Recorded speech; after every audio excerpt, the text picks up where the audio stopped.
Your financial needs aren't independent of each other, so your financial advisors shouldn't be either. At Mercantile Bank, our experienced United Wealth professionals are united to serve you and your complete financial planning and wealth management needs. Are you just starting your investment journey or need to roll over a retirement plan? Do you need to plan for a loved one with special needs or for your own life after work? Maybe your business needs a succession plan or you want to enhance your employee benefit programs.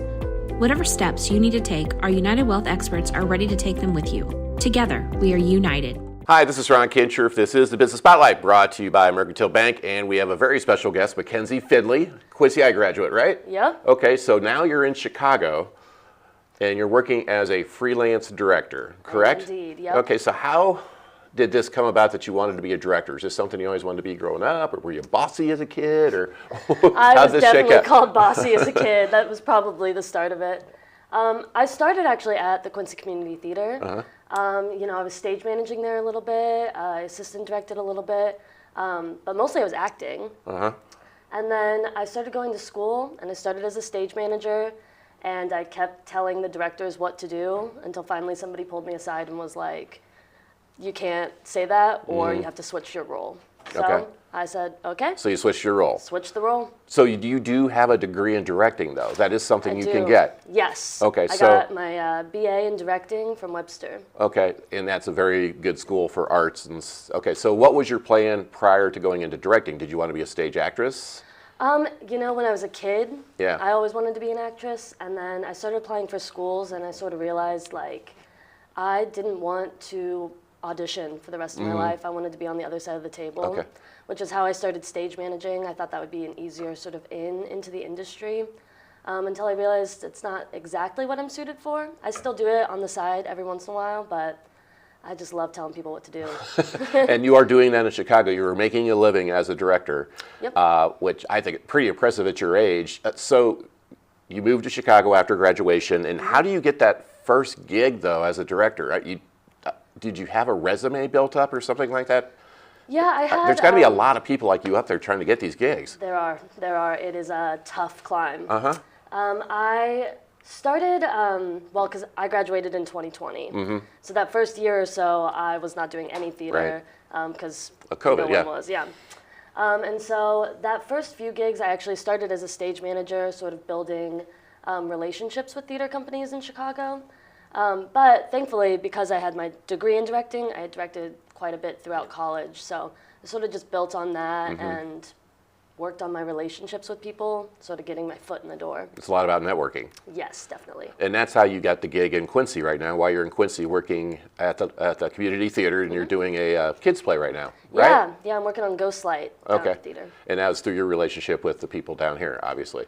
So the work that you're doing up in Chicago directing, is it mostly young adult theater, or are you doing old, like my age people? I mean, what type of gigs are you getting? I'm working all over the place. Okay. I have been, in the last year or two, sort of veering towards children's theater or theater for young audiences. So I've worked on a couple productions where it's adult actors, but our audiences are all children. It really just depends on the gig. It goes back and forth. So those are good paying jobs, because you're living in a very expensive town of Chicago. Yeah, I would say, because I also stage manage, those jobs actually tend to be the more monetary jobs that I work, and then the directing ones are more for me for artistic fulfillment. But I would say the children's theater, the shows for the children, are probably the higher paying jobs, just because it's easier to get audiences in, you can get schools in, so they tend to have a little bit bigger budgets. So how many places in Chicago offer jobs? I mean, how many different plays are there, I guess, is, the opportunities for people to direct? Is there a lot more than people might think? There are, so the reason why I moved to Chicago is Right. actually because they have a lot of storefront theaters. So as opposed to New York, where it's all those giant big budget theaters and everybody's going for the same 13 jobs. And they have this as well in New York, but it's not as prevalent. Chicago has a lot of smaller theater companies just sort of dispersed out throughout the city. So they're not in one building. They can sort of roam about and just grab a space, put a show up, and leave. And so there's a lot more job opportunities and a lot of opportunities for younger people because there's so many more, you can sort of get your foot in the door a little easier. So I'm assuming it's easier to get job 3, 4, and 5 after you get job 1 and 2, right? Yes. You kind of have established yourself. So what was that first directing job that kind of kicked it off for you? It actually started with an online project in 2020. Really? Yeah, I did like a Zoom New Works Festival. And so I started there, and it was very strange learning how to direct from video. And just sort of, that was more in the suburbs of Chicago, was where that company was based. And they were great and sort of helped me figure out what the community there was like and sort of the style of theater there. So you're doing a lot of programming directed at kids. You also are doing some for adults too, right? Have you done anything that we may know as a play that we may have seen or heard of? I would say my assistant directing credit's probably more like, it's like Pippin, maybe? Yeah. I worked up in New Canaan with that one, and it was so fun. And like Treasure Island. Okay, so what is the difference between an assistant director and a director? Are you just basically I was going to think of a dirty word to use, but are you just their bee, or are you just like, are there other more responsibilities than just being at their beck and call? Coffee, Fetch a coffee. It really depends on the job and the director you're working with, and also if you've worked with them before. A lot of the time you're not actually telling the actors what to do, but you're taking notes for the director, and then you work pretty heavily with the understudies typically as an assistant director. How often do the understudies get used though? Constantly. They do? All the time. My last show, I think I had 50% of my shows an understudy was on. Due to illness or fatigue? Illness. A lot of times, that show in particular, we had a show almost every day. And so, fatigue comes in. And then also conflicts, because the actors are working all over the city. And so they have a thing called EPA. So if they get a higher paying job, they're allowed to take off for the show and do that like commercial for the day. Okay. So. All right. Do you? So you also stage manage it. Is that at Northwestern? You have a permanent gig there? It's not permanent, but I go in around 3 times a season and just sort of step in to fulfill any jobs that they can't fill with students. Can you do multiple things at one time? Can you direct more than one show at a time, or stage manage and then?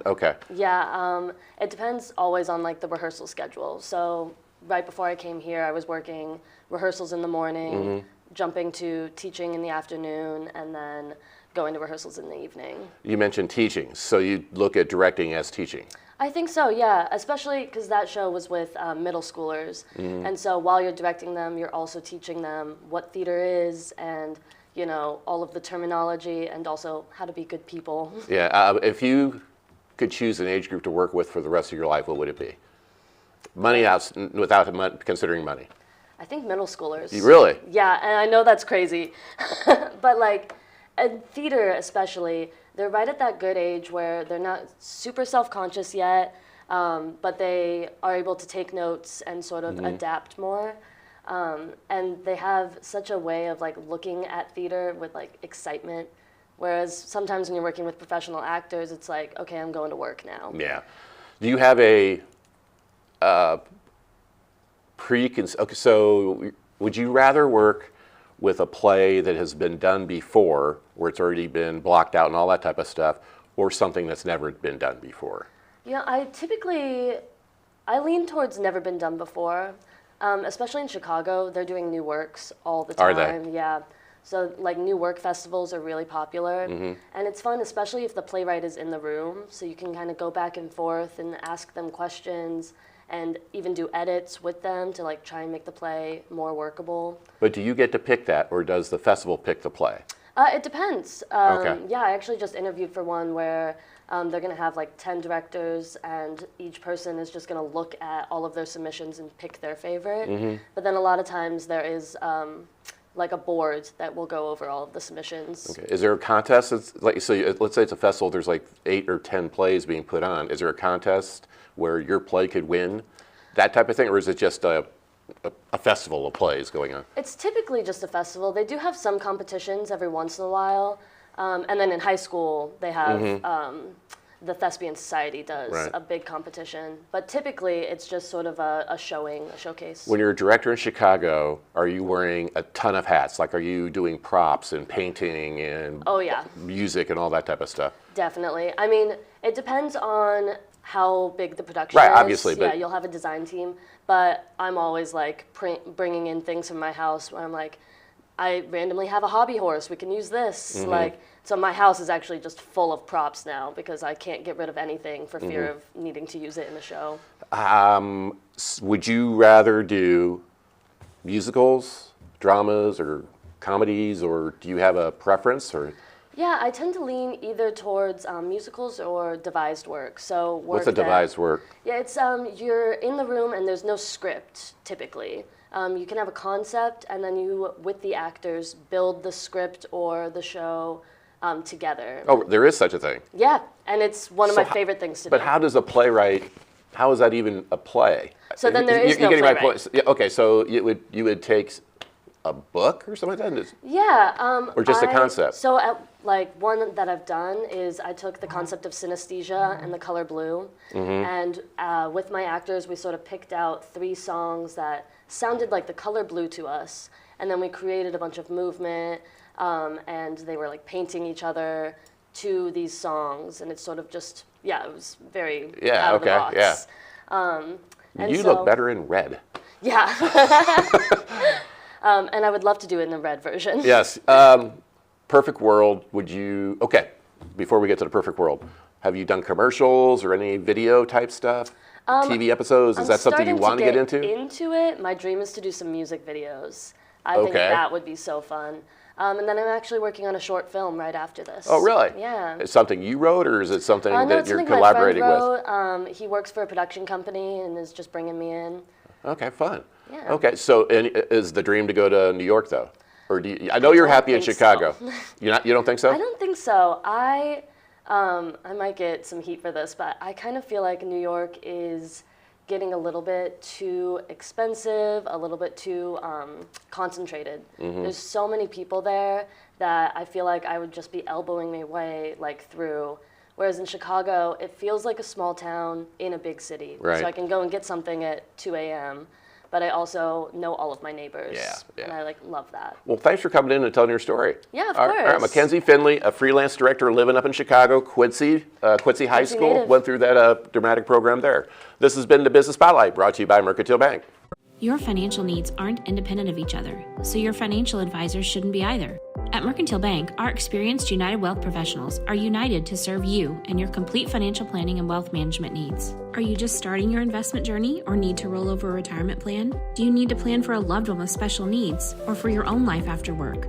Maybe your business needs a succession plan or you want to enhance your employee benefit programs. Whatever steps you need to take, our United Wealth experts are ready to take them with you. Together, we are united.